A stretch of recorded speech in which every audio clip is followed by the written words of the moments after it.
Good morning, students. Today we are going to continue our topic of spermatogenesis. On last turn, we studied, I told you about structure of seminiferous tubules where process of spermatogenesis takes place. Spermatogenesis का process होता है testis के seminiferous tubules में. Testis की seminiferous tubules होती हैं structural and functional units of testis. तो आपने देखा कि how from one spermatogonia 4 spermatids are formed. जो 4 स्पर्मेटेड फॉर्म हुए हैं, spermatogonia was diploid and 4 spermatids which are formed are haploid, and these spermatids are just like normal cell in the structure, but sperms are different in shape and function from the normal cell. Some changes take place in the structure of spermatids which are known as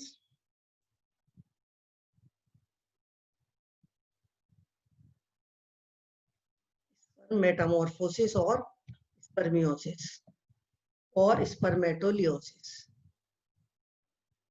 What happens during spermiogenesis? Spermiogenesis में क्या क्या होता है? Spermiogenesis में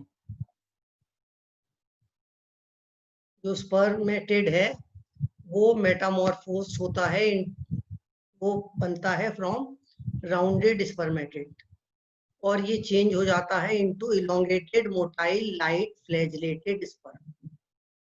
changes जो होते हैं हर level पे होते हैं. Changes take place in the nucleus, changes take place in the Golgi apparatus, changes take place in the organization of centrioles, and changes take place in the organization of mitochondria. ये सारे के सारे change हम अलग अलग describe करेंगे, but all these changes keep on taking place simultaneously. ये सारे के सारे चेंजेस एक साथ स्पर्मेटिड में होते रहते हैं. सबसे पहले we will study with the changes in the nucleus. जो न्यूक्लियस में चेंजेस होते हैं, nucleus shrinks in size by losing water. जो न्यूक्लियर शेप में वाटर प्रेजेंट होता है वो डिस्कार्ड हो जाता है and nucleus become shrinked and it decreases in size. जितना साइज न्यूक्लियस का स्पर्मेटिड में था उससे इसका साइज छोटा हो जाता है, डिक्रीज हो जाता है. दूसरा काम क्या होता है कि DNA is very closely packed with specific sperm specific binding proteins which are known as protamines.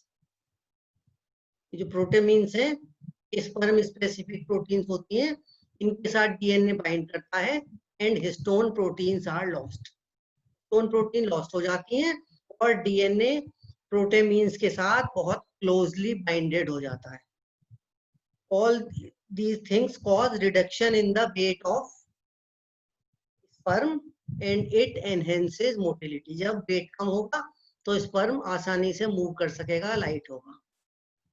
RNA and other accessory non-chromatin materials are also lost from the nucleus. ये nucleus से lost हो जाते हैं. Only hereditary material remains in the nucleus. And nucleus gradually changes its shape from spherical to the species specific shape of the head of sperms. अलग अलग species में sperm head की थोड़ी अलग अलग shape होती है, तो उसके हिसाब से धीरे धीरे न्यूक्लियस की जो shape है वो राउंडेड से या spherical से change हो जाती है. This is a diagram showing. ये आप देख रहे हैं, दिस इज न्यूक्लियस. ये न्यूक्लियस है और यहाँ आते आते this nucleus become small in size. Nucleus में जो चेंजेस आपको बताए थे, क्या क्या बताए थे? Nuclear water from nuclear shape is lost, histone proteins are lost, RNA and other accessory materials are lost, only DNA remains. It becomes tightly packed with protamines which are sperm specific proteins. और धीरे धीरे shape of the nucleus changes. यहाँ आप देख रहे हैं कि nucleus is spherical in shape. Gradually it becomes rounded or pointed. यहाँ पे ये sperm bird का है, इसमें इस हेड पॉइंटेड होता है और मैमल्स में हेड जो है राउंडेड या स्पून शेप होता है। ये चेंजेस हुए इन द न्यूक्लियस। न्यूक्लियस में ये चेंजेस होने के साथ साथ formation of acrosome takes place. Acrosome arises from Golgi body. These are Golgi bodies. Golgi body will give rise to acrosome of the nucleus. सबसे पहले एक छोटा सा acrosomal granule बनता है. It gradually increases in size and it is applied on the anterior region of the nucleus. ये शुरू में जो आपका गोल्जी ये acrosomal granule बना, ये acrosomal granule एक कैप के रूप में न्यूक्लियस के एंटीरियर पोर्शन के ऊपर अप्लाइड हो जाता है and this cap increases in size and ultimately it covers about half of the nucleus and it is known as acrosome. Acrosome के अंदर ग्लोब्यूलर एक्टिन प्रोटीन्स होते हैं which are arranged on the anterior portion of the acrosome which will form acrosomal process at the time of fertilization. Fertilization के time acrosomal process की formation होती है, तो उस एक्रोसोमल प्रोसेस को बनाते हैं globular actin proteins which are present in the acrosome. ये आपका हेड रीजन की फॉर्मेशन होगी।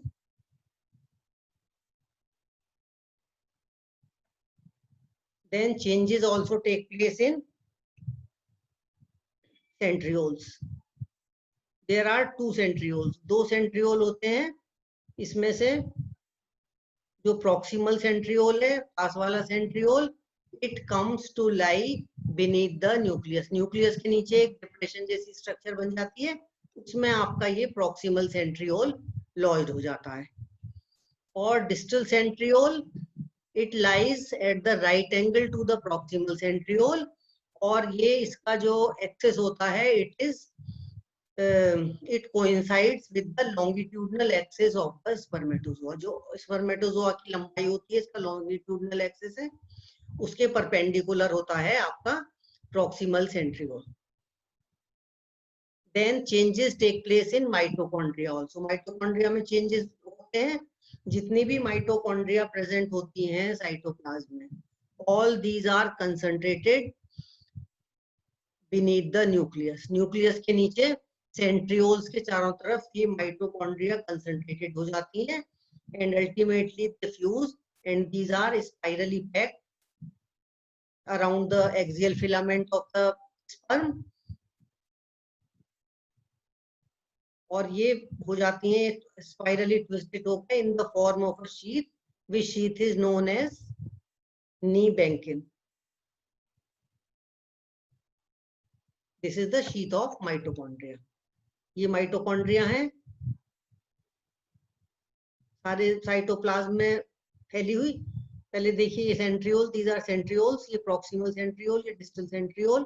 ये प्रॉक्सिमल सेंट्रियोल न्यूक्लियस के नीचे वाले पोर्शन में प्रेजेंट है एंड डिस्टल सेंट्रियोल इसके 90 डिग्री एंगल पे है और इससे फ्लैजेलम का एक्सोनीम एराइज होता है।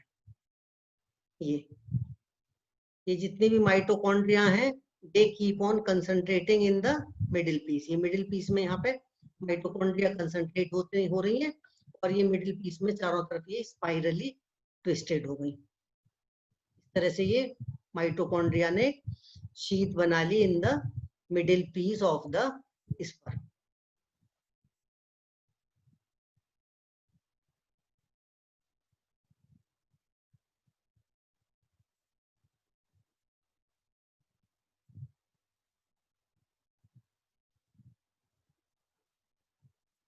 सेंट्रियोल में प्रेजेंट होते हैं ट्यूबुलर एक्टिन मोनोमर्स।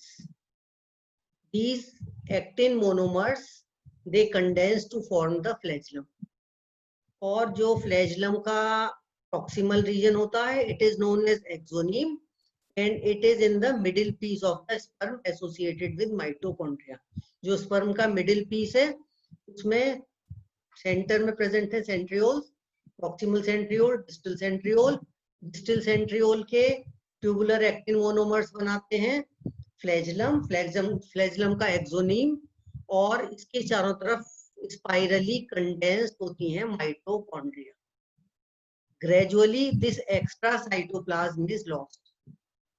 जितना साइटोप्लाज्म, बहुत एक थिन लेयर साइटोप्लाज्म की प्रेजेंट होती है, which is present around the head and middle region and some portion of flagellum. बाकी जो फ्लैजलम का नीचे वाला पोर्शन होता है, it is without any cytoplasm.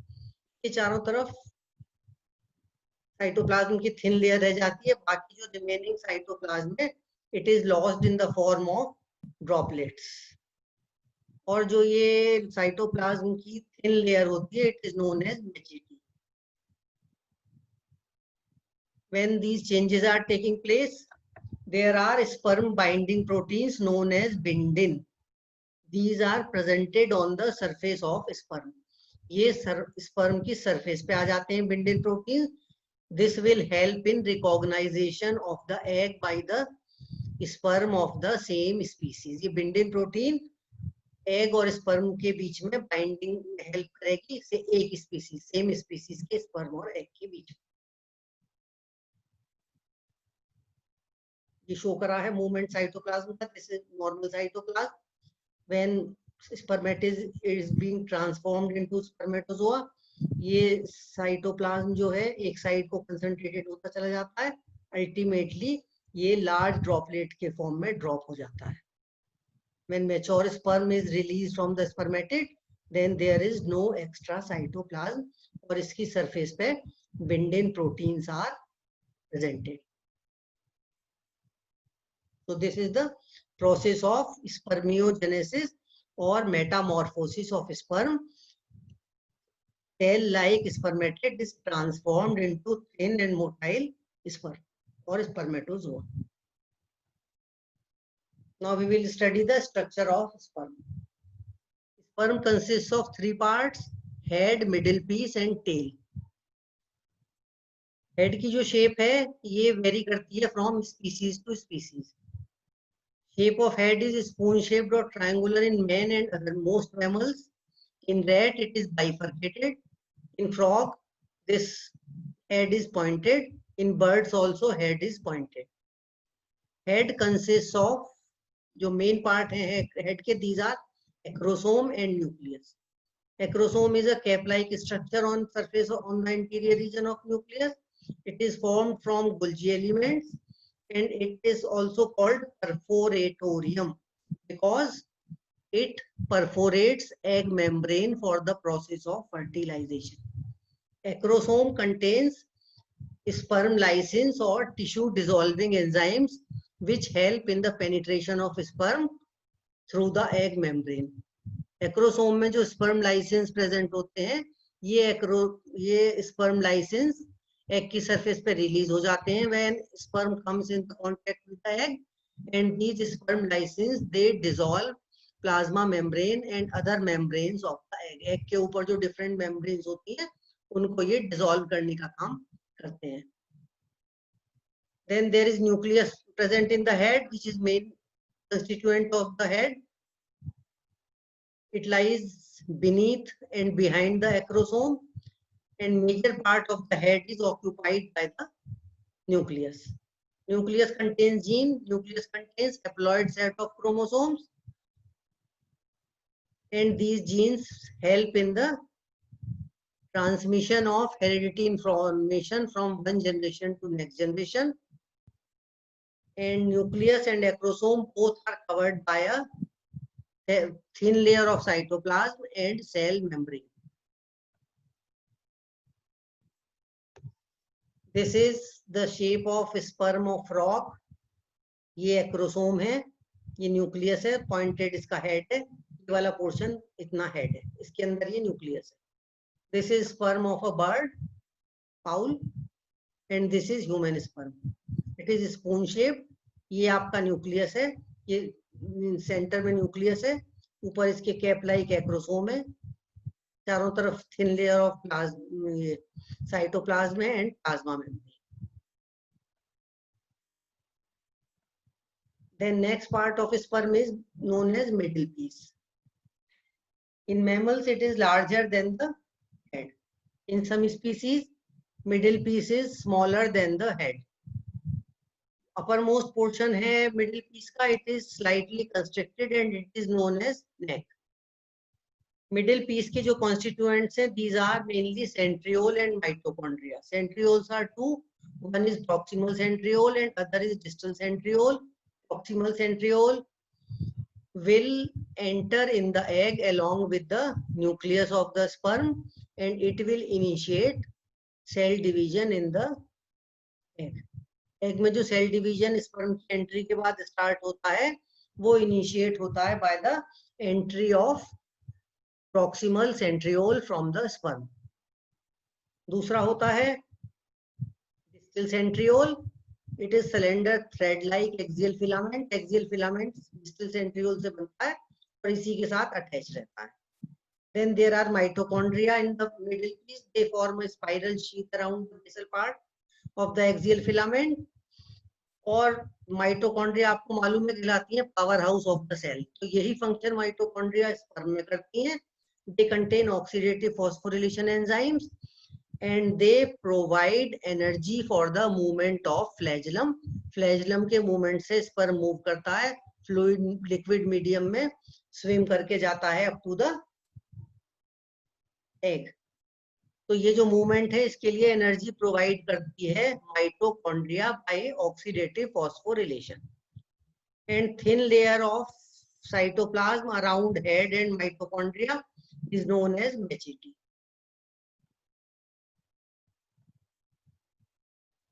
This is electron micrograph of a sperm. ये आपको ब्लू कलर का जो दिखा रखा है ये न्यूक्लियस है. इसके अंदर और ये ऊपर तो एक्रोसोम का वो है कवरिंग है और ये ब्लू कलर का न्यूक्लियस है. ये ऊपर जो येलो कलर की ये आपको दिखाई दे रही है लेयर, दिस इज एक्रोसोम जो ऊपर इसके अप्लाइड है. ऊपर से एक्रोसोम ही दिखाई देगा, नीचे से केवल थोड़ा सा पोर्शन न्यूक्लियस का दिखाई देता है.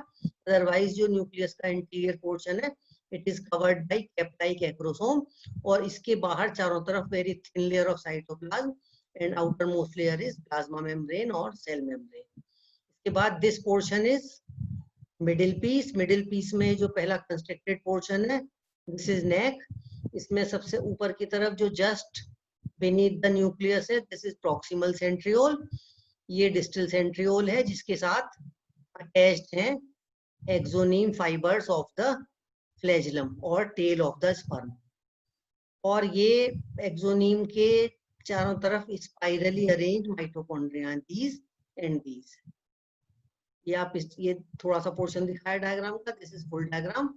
This is head. ये आपको बताया था कि in mammalian sperm middle piece is longer than the head. ये लॉन्गर मिडिल पीस है और स्पर्म का जो सबसे ज्यादा लंबा पोर्शन होता है it is tail. Consist of flagellum जिसमें सेंटर में एक्सियल फिलामेंट होता है जो डिस्टल सेंट्रियोल से अटैच रहता है और जो टेल का लास्ट पोर्शन होता है इट हैज नो साइटोप्लाज्म और plasma membrane. This is known as end piece.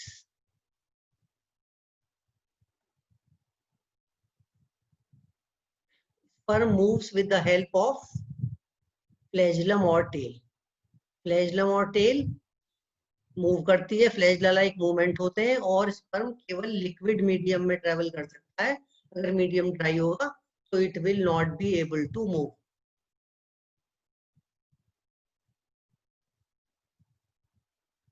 Normally one tail or flagellum is present in sperms, but in the members of phylum Platyhelminthes two flagella or two tails are present, so sperms are biflagellate in phylum Platyhelminthes.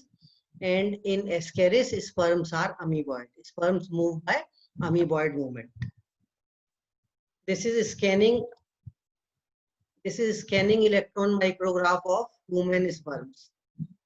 Scanning electron micrograph में human sperm कैसे दिखाई देंगे ये diagram आपको show कर रहा है.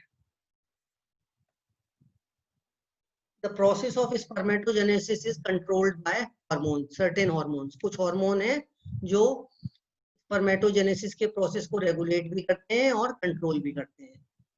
आपको ध्यान होगा इनिशियली आपको भी बताया गया था कि स्पर्म मदर सेल्स और spermatogonia are present in the testis at the time of birth and their cell division remains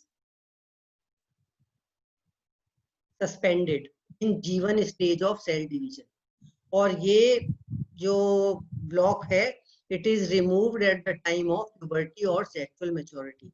जब ह्यूमन बींग्स में सेक्सुअल मैच्योरिटी शुरू होती है and in other animals also, then hypothalamus start secreting gonadotropin releasing hormone.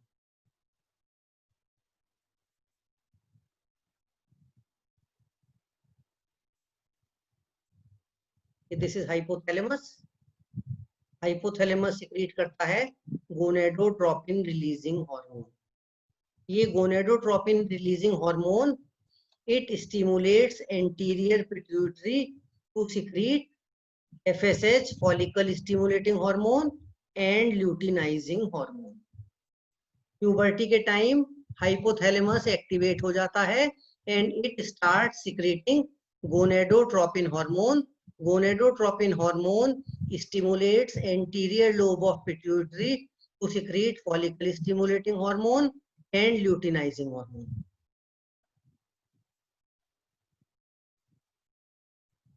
जो luteinizing hormone है it stimulates leading cells and leading cells secrete hormone testosterone. LH or luteinizing hormone is also known as interstitial cell stimulating hormone, ICSH.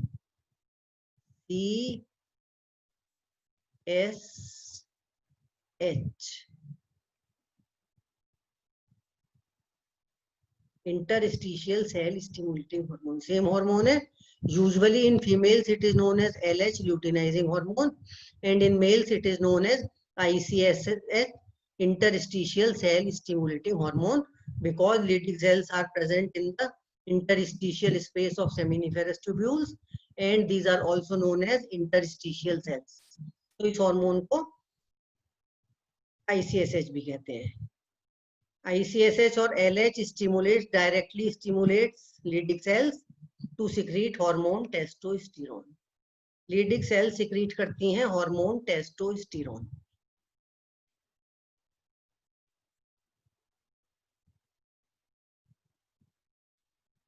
Enzyme होता है 5-alpha reductase.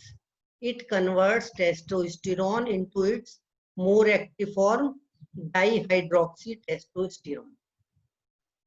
Leading cell secrete करती है hormone testosterone और enzyme 5-alpha reductase की presence में testosterone is converted into its more potent form that is dihydroxytestosterone. In short it is known as DHT. और ये conversion होता है in external genitalia and prostate. This hormone DHT it stimulates development of external genital organs in male.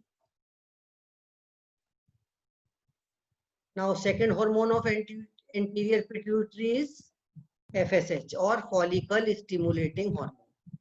Follicle stimulating hormone has indirect role in the process of spermatogenesis. FSH Sertoli cells को stimulate करता है for stimulating process of spermatogenesis. Spermatogenesis testosterone के influence में हो रहा है which was secreted from Leydig cells. इसके साथ साथ Sertoli cells also influence process of spermatogenesis. इसके अलावा FSH के influence में Sertoli cells secrete one more hormone that is inhibin. This inhibin suppresses anterior lobe of pituitary to secrete FSH and LH. ये जो hormones का control होता है it is through negative feedback. What happens? पहला तो ये यहीं देखिए,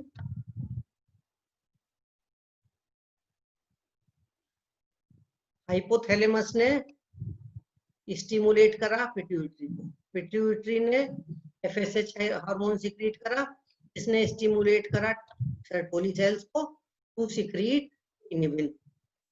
इंक्रीज लेवल ऑफ इनहिबिन, जैसे जैसे इनहिबिन का लेवल इंक्रीज करता जाता है ये एंटीरियर पिट्यूटरी को सप्रेस करता है और ये FSH का सिक्रीशन कम कर देती है। इसी तरह से दूसरा नेगेटिव फीडबैक इधर है, लीडिंग सेल्स ने LH ने स्टिमुलेट करा लीडिंग सेल्स को for secretion of testosterone. Testosterone की प्रेजेंस में हो रहा है प्रोसेस ऑफ स्पर्मेटोजेनेसिस। जैसे जैसे टेस्टोस्टेरोन का लेवल बढ़ता जाता है, this increased level of testosterone reaches hypothalamus and it inhibits the secretion of gonadotropin releasing hormone GnRH. GnRH का लेवल कम हो जाएगा तो anterior pituitary it will not be stimulated and it will secrete less amount of LH.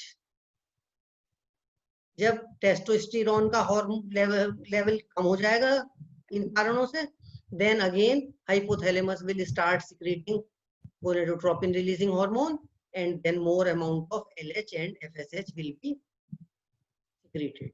So this is negative feedback regulation of hormones which control the process of spermatogenesis.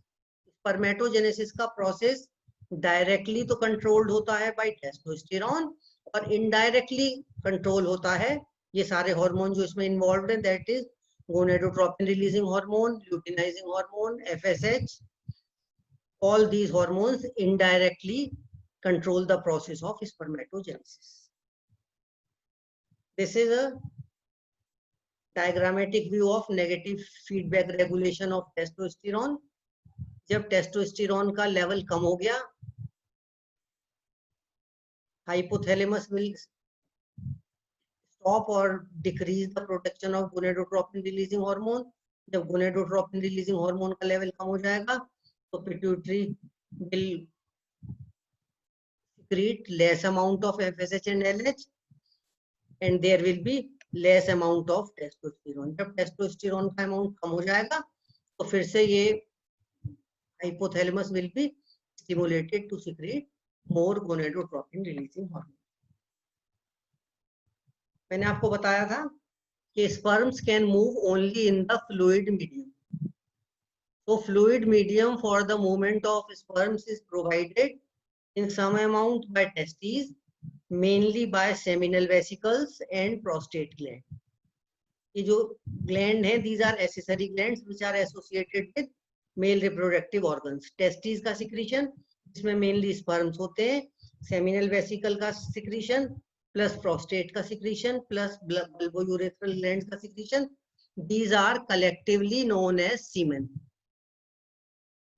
And this semen contains 2.5% secretion from testes, 65 to 7% secretion from seminal vesicles, 25 to 30% secretion from prostate gland, and less than 1% from bulbourethral glands. जो एक ejaculation में semen का volume होता है, it is between 1.5 to 4.5 ml. It is a white and opalescent colored fluid, and it is slightly alkaline in pH.